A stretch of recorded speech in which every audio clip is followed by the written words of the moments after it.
भरत सूत्र के दूसरे व्याख्याता श्री शंकुक हैं।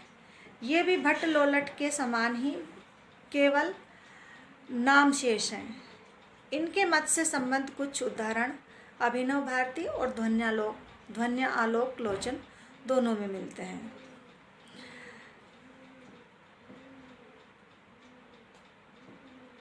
इनके अनुसार भी स्थायी भाव अनुकार्य में और अनुकरणकर्ता यानी कि अभिनेता दोनों में होते हैं। लेकिन इनके अनुसार ये कहते हैं कि जो अनुकरण करता होते हैं वे अपने अभिनय कौशल के बल पर इस तरह से काम करते हैं, इस तरह से अभिनय करते हैं कि दर्शकों को ऐसा लगता है कि वे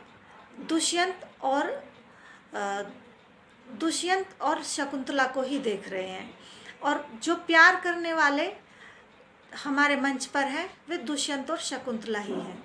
हालांकि उन्हें सिर्फ लगता है, वो ये स्पष्ट करते हैं। इनका कहना है कि दर्शक ये जानते हैं कि हमारे सामने दुष्यंत और शकुंतला नहीं हैं, बल्कि ये उनका अभिनय कर रहे हैं।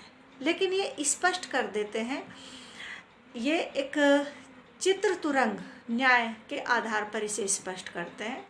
ये कहते हैं कि जैसे दीवार पर बना हुआ घोड़े का चित्र है, हम ये जानते हैं कि ये घोड़ा नहीं है, लेकिन घोड़ा नहीं है पर भ्रांति भी नहीं है और प्रत्यक्ष भी घोड़ा नहीं है, स्मृति भी नहीं है। फिर क्या है? ये हमें आभास देता है कि घोड़ा वास्तव में नहीं है, यानी कि जो दुष्यंत और शकुंतला ये वास्तविक नहीं है, पर उन्हें देखकर हम उनकी वेशभूषा से, उनके व्यवहारों से, उनके काम से हम पहचान लेते हैं कि ये दुष्यंत और शकुंतला ही हैं। यानी कि जो दर्शक है वो अनुमान लगा लेता है कि जैसे हमें ये दिखा रहे हैं प्यार करते हुए, ऐसे ही दुष्यंत और शकुंतला ने आपस में प्यार किया होगा। इनके अनुसार जो स्थायी भाव होता है वो केवल विभाव, अनुभाव, व्यभिचारी भाव से नटगत में अनुमित होता है। इसीलिए क्योंकि ये अनुमित बोलते हैं तो इसीलिए इनके सिद्धांत को अनुमिति सिद्धांत भी कहा गया है।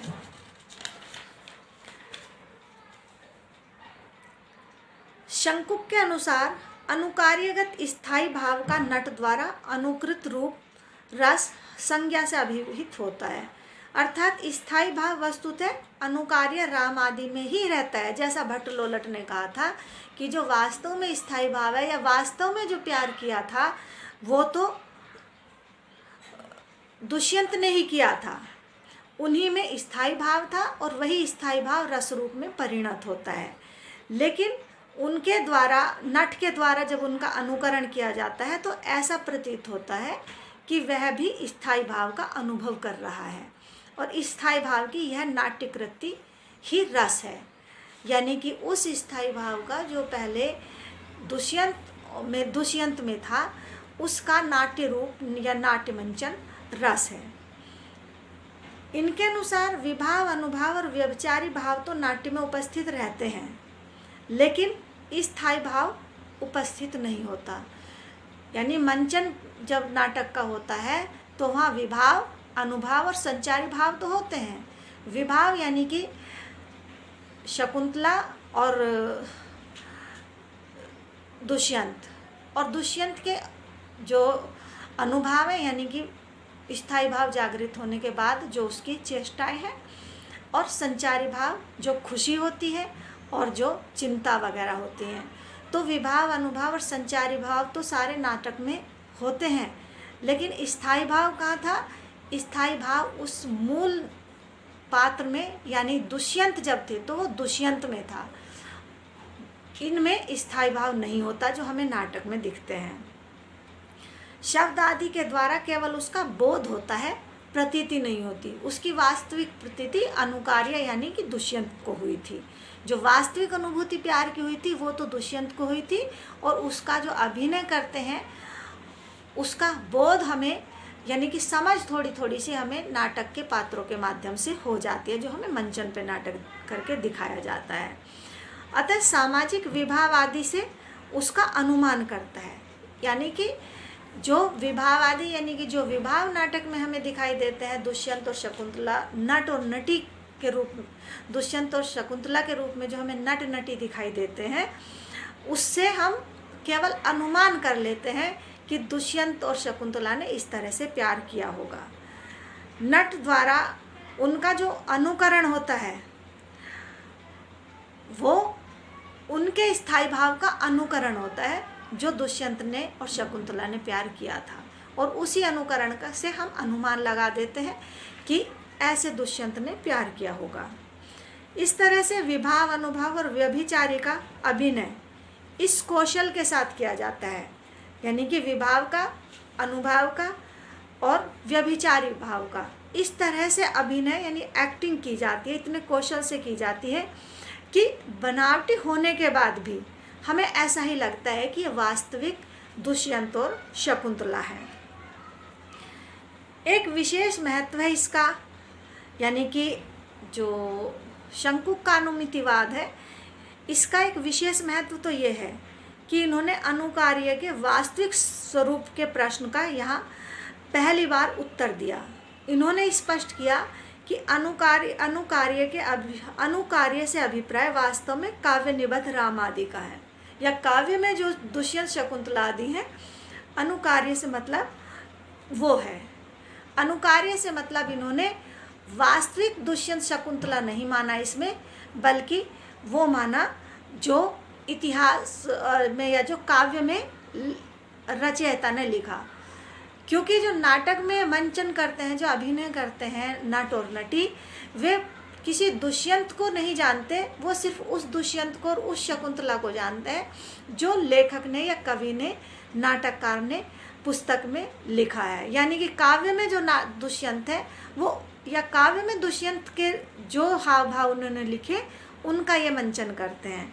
तो इन्होंने स्पष्ट कर दिया कि अनुकार्य से मतलब ऐतिहासिक पात्र दुष्यंत और शकुंतला नहीं होते, काव्य निबंध दुष्यंत शकुंतला होते हैं, जो भट्टलोलट ने नहीं किया था।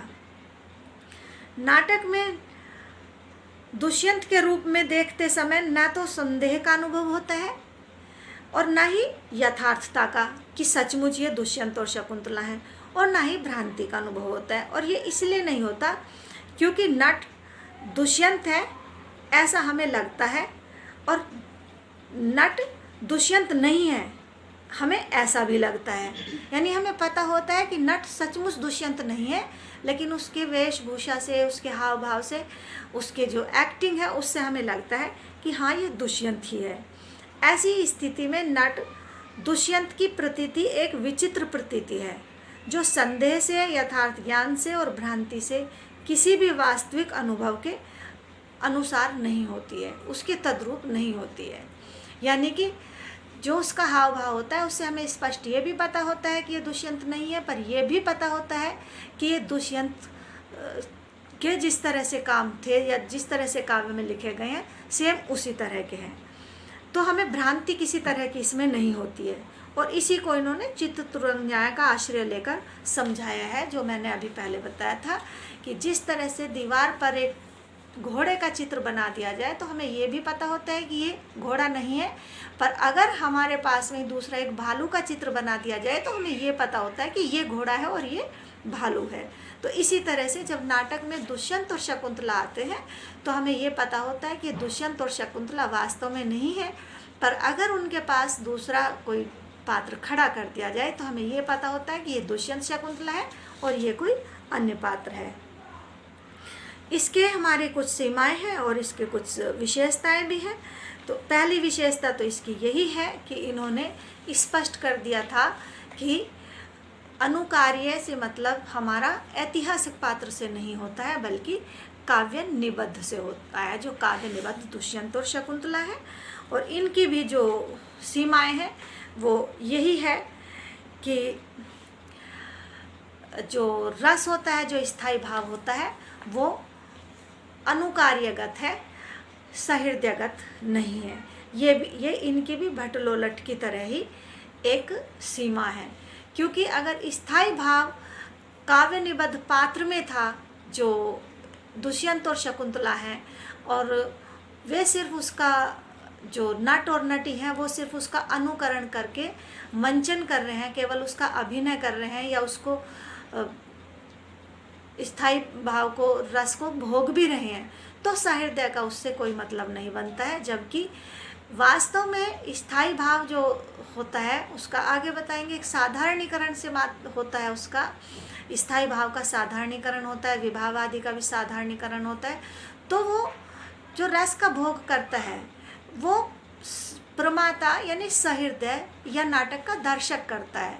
अगर सिर्फ उसका रस का भोग, रस का आनंद, काव्य का आनंद वही लोग लेते जो अनुकार्य हैं या अनुकरण करता यानी कि नट नटी हैं, तो दर्शक वहाँ क्यों जाएगा? दर्शक वहाँ अपने आनंद के लिए जाता है या अपने आनंद के लिए नाटक को पढ़ता है। अगर उसे आनंद नहीं आएगा तो वह उसको नहीं पढ़ेगा, नहीं उस नाटक को देखेगा। यानी कि स्थायी भाव जो रस में परिणत होता है वो प्रमाता का या सहृदय का भी होता है।